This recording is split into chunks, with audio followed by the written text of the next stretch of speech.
Olá, bom dia. Aqui quem fala é Sandro Tukakov do site jocopiano.blogspot.com. Vou fazer aquela rápida análise sobre o índice Bovespa referente ao fechamento do dia 11 de janeiro de 2008. Bom, como dá para observar, não muita coisa mudou desde a última vez que eu fiz a análise. Continuamos com uma tendência indefinida ainda no gráfico semanal, com a média de 12 semanas apontando praticamente de lado aí, com apontando um pouquinho para cima, e o histograma do MACD apontando para baixo. Isso dá uma ideia de indefinição na tendência. No gráfico mensal, a tendência ainda é de alta muito forte, sendo que o ângulo da inclinação aumentou bastante. Então dá para traçar várias linhas de tendência aí, elas cada vez ficam mais inclinadas, mostrando uma boa força do índice. O que acontece é o seguinte: estamos desde outubro do ano passado naquela boa e velha zona de congestão entre 58 e 66 mil pontos.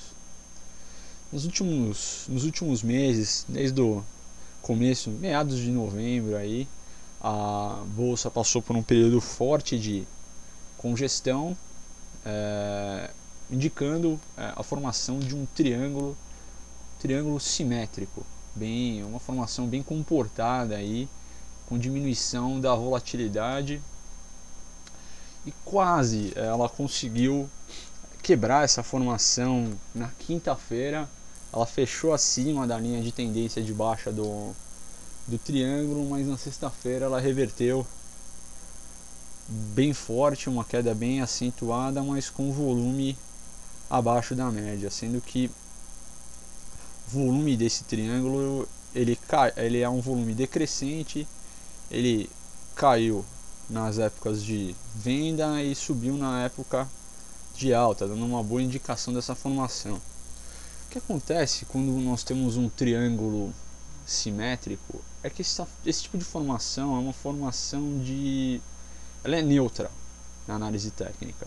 Você não há como fazer inferência sobre a direção dos preços após a quebra de uma formação de triângulo simétrico.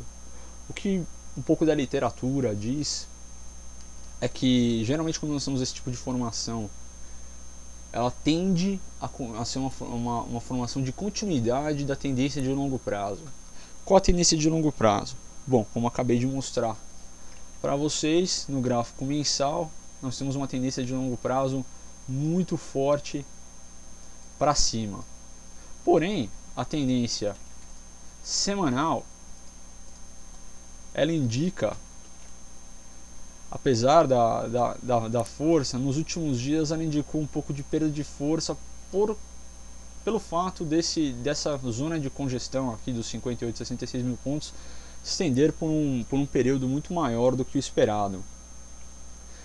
Então, na teoria, a chance, né, como a energia segue sempre o caminho de menor resistência, temos ainda um viés um pouco positivo para o lado para cima. Então, se houver uma quebra desse triângulo, espera-se que seja uma quebra para cima.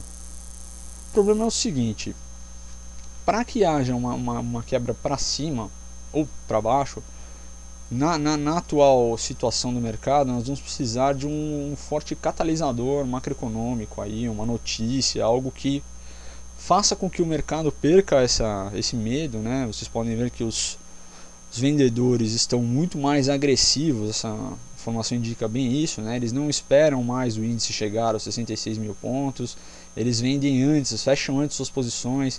O número de dias das altas diminuiu também.